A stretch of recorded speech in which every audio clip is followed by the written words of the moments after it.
নমস্কাৰ বন্ধুসকল স্বাগতম জনাইছোঁ আপোনালোকক এণ্টাৰটেইনমেণ্ট প্লাছ লাৰ্ণিং ইউটিউব চেনেলৰ অন্য এটা ভিডিঅ'লৈ আজিৰ ভিডিঅ'টিত কেইটামান গুৰুত্বপূৰ্ণ আসাম ৰিলেটেড MCQ লৈ আহিছোঁ তেন্তে আহক পলম নকৰি আজিৰ ভিডিঅ'টো আৰম্ভ কৰোঁ আজিৰ প্ৰথমটি কুৱেশ্যন হৈছে মৌলিক কৰ্তব্য কাৰ পৰামৰ্শত ভাৰতৰ সংবিধানত অন্তৰ্ভুক্ত কৰা হৈছিল option A Shah commission option B first administrative reforms commission of India option C Santhanam Committee, option D, Saran Singh Committee. ইয়াৰে কাৰেক্ট এনসাৰটো হৈছে option D Charan Singh committee এই কমিটিৰ পৰামৰ্শতে মৌলিক কৰ্তব্য ভাৰতৰ সংবিধানত অন্তৰ্ভুক্ত কৰা হৈছিল নেক্সট কুৱেশ্যন কনকলতা বৰুৱাই কোন পুলিচ ষ্টেচনত ৰাষ্ট্ৰীয় পতাকা উত্তোলন কৰিব বিচাৰিছিল option A Sonitpur option B Tezpur option C Gohpur option D Behrampur ইয়াৰে কাৰেক্ট এনসাৰটো হৈছে option C Gohpur next question টেন্টেলাম হল অপশ্যন এ পাঞ্জাৱৰ সুতলেজ নদীৰ পাৰত পোৱা এক বিৰল ধাতু অপশ্যন বি এলন মাস্কে প্ৰৱৰ্তন কৰা এক নতুন ক্ৰিপ্টোকাৰেন্সি অপশ্যন চি মানুহৰ আবেগ অনুকৰণ কৰিব পৰা এক কৃত্ৰিম বুদ্ধিমত্তা অপশ্যন ডি নাছাৰ জেমছ ৱেব স্পেচ দূৰবীনেৰে আৱিষ্কৃত নতুন গ্ৰহাণু ইয়াৰে কাৰেক্ট এনসাৰটো হৈছে অপশ্যন এ পাঞ্জাৱৰ সুতলেজ নদীৰ পাৰত পোৱা এক বিৰল ধাতু নেক্সট কুৱেশ্যন বহুৱা নাচ অসমৰ কোন জনজাতিৰ পৰম্পৰাগত নৃত্য option A Deori option B Karbi option C Mising option D Sonowal Kachari ইয়াৰে কাৰেক্ট এনসাৰটো হৈছে অপশ্যন ডি সোণোৱাল কছাৰীসকলৰ এক নৃত্য হৈছে বহুৱা নাচ নেক্সট কুৱেশ্যন অসম সাহিত্য সভাৰ লোগো কোনে বনাইছিল অপশ্যন এ সভা ব্ৰহ্ম option B Tilak Das option C Jugal Das option D Benu Mishra ইয়াৰে কাৰেক্ট এনসাৰটো হৈছে অপশ্যন চি যুগল দাসে অসম সাহিত্য সভাৰ লোগোটো অংকন কৰিছিল নেক্সট কুৱেশ্যন অসমৰ কোনখন জিলাৰ অৰ্থ পাহাৰৰ জিলিকি থকা চহৰ option A Dima Hasao option B Charaideo option C Karbi আলং অপশ্যন ডি চিৰাং ইয়াৰে কাৰেক্ট এনসাৰটো হৈছে অপশ্যন বি চৰাইদেউ জিলাখনৰ অৰ্থ হৈছে পাহাৰৰ জিলিকি থকা চহৰ নেক্সট কুৱেশ্যন অসমত গড় দিৱস কোন দিনা পালন কৰা হয় option A 22 October option B 22 September option C 21 November option D 20 September ইয়াৰে কাৰেক্ট এনসাৰটো হৈছে অপশ্যন বি 22 ছেপ্টেম্বৰ তাৰিখে অসমত গড় দিৱস পালন কৰা হয়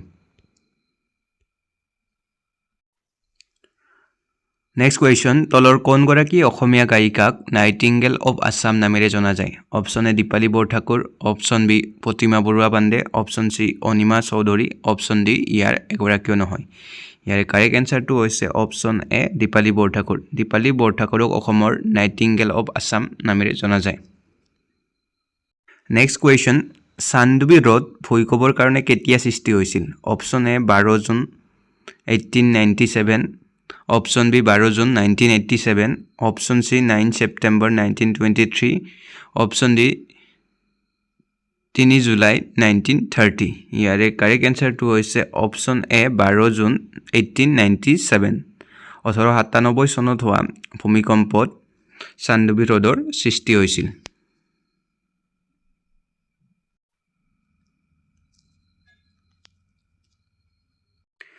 নেক্সট কুৱেশ্যন অসমৰ ক্ৰান্তীয় চিৰসেউজ বননি কোন জিলাত আছে অপশ্যন এ গোলাঘাট জিলা অপশ্যন বি যোৰহাট জিলা অপশ্যন চি শিৱসাগৰ জিলা অপশ্যন ডি ইয়াৰ সকলোবোৰ ইয়াৰে কাৰেক্ট এনসাৰটো হৈছে অপশ্যন ডি ইয়াৰ সকলোবোৰ অৰ্থাৎ গোলাঘাট যোৰহাট শিৱসাগৰ এই আটাইকেইখন জিলাতে ক্ৰান্তীয় চিৰসেউজ বননি দেখিবলৈ পোৱা যায় নেক্সট কুৱেশ্যন ওড়িশাৰ টাইগাৰ ডান্স বা বাঘ নাচ কোন মাহত পৰিৱেশন কৰা হয় option A Phagun option B Bohag option C Chot option D ইয়াৰ কোনোটোৱে নহয় ইয়াৰ কাৰেক্ট এনসাৰটো হৈছে অপশ্যন চি চ'ত মাহত ওড়িশাত বাঘ নাচ পৰিৱেশন কৰা হয় নেক্সট কুৱেশ্যন ব্ৰহ্মপুত্ৰৰ যি অংশ অতিক্ৰম কৰি বাংলাদেশত সোমাইছে তাৰ নাম হৈছে অপশ্যন এ মেঘনা option B Padma option C Jamuna option D Barak ইয়াৰে কাৰেক্ট এনসাৰটো হৈছে option C Jamuna next question অসমত শগুন সংৰক্ষণ প্ৰজনন কেন্দ্ৰ ক'ত অৱস্থিত option A Rani option B Goalpara option C Tiyok option D Sonari ইয়াৰে কাৰেক্ট এনসাৰটো হৈছে অপচন এ ৰাণী ৰাণীত শগুন সংৰক্ষণ প্ৰজনন কেন্দ্ৰ আছে নেক্সট কুৱেশ্যন পিয়লি ফুকন নামৰ অসমীয়া বোলছবিখনৰ পৰিচালক কোন আছিল option A Phani Sarma option B Jahnu Barua option C Bishnu Rabha option D Jyotiprasad Agarwala ইয়াৰে কাৰেক্ট এনসাৰটো হৈছে অপচন এ ফণী শৰ্মা ফণী শৰ্মাই পিয়লি ফুকন নামৰ বোলছবিখন পৰিচালনা কৰিছিল নেক্সট কুৱেশ্যন অসম সাহিত্য সভাৰ পূৰ্বসূৰী কি আছিল অপচন এ অসমীয়া ভাষা উন্নতি সাধিনী সভা অপচন বি অসম সাহিত্য সভা পৰিষদ অপচন চি যোৰহাট জিলা সাহিত্য সভা পৰিষদ option D Assamese literature society ইয়াৰে কাৰেক্ট এনসাৰটো হৈছে অপচন এ অসমীয়া ভাষা উন্নতি সাধিনী সভা নেক্সট কুৱেশ্যন 58তম জ্ঞানপীঠ বঁটা কোনে লাভ কৰিছিল option A Gulzar option B Javed Akhtar option C Nagen Saikia option D Salim Khan ইয়াৰে কাৰেক্ট এনসাৰটো হৈছে অপচন এ গুলজাৰ গুলজাৰক 58তম জ্ঞানপীঠ বঁটা প্ৰদান কৰা হৈছিল নেক্সট কুৱেশ্যন টকলাই চাহ গৱেষণা কেন্দ্ৰ কেতিয়া স্থাপিত হৈছিল ইয়াৰে কাৰেক্ট এনসাৰটো হৈছে অপচন বি 1911 চনত টকলাই চাহ গৱেষণা কেন্দ্ৰ স্থাপন কৰা হৈছিল নেক্সট কুৱেশ্যন মৈদাম হৈছে অপচন এ সম্ভ্ৰান্ত আহোমসকল আৰু ৰজাসকলৰ সমাধিস্থল অপচন বি ডাঙৰ পথাৰ অপচন চি মন্দিৰ অপচন ডি খেল ধেমালিৰ কাৰণে সংৰক্ষিত অঞ্চল ইয়াৰে কাৰেক্ট এনসাৰটো হৈছে অপচন এ সম্ভ্ৰান্ত আহোমসকল আৰু ৰজাসকলৰ সমাধিস্থল নেক্সট কুৱেশ্যন তলত দিয়া কোনখন বন্যপ্ৰাণী অভয়াৰণ্য অসমৰ ওদালগুৰি জিলাত আছে option A Chakrashila option B Barnadi option C Amchang option D Burhachapori ইয়াৰে কাৰেক্ট এনসাৰটো হৈছে অপচন বি বৰনদী অভয়াৰণ্য অসমৰ ওদালগুৰি জিলাত আছে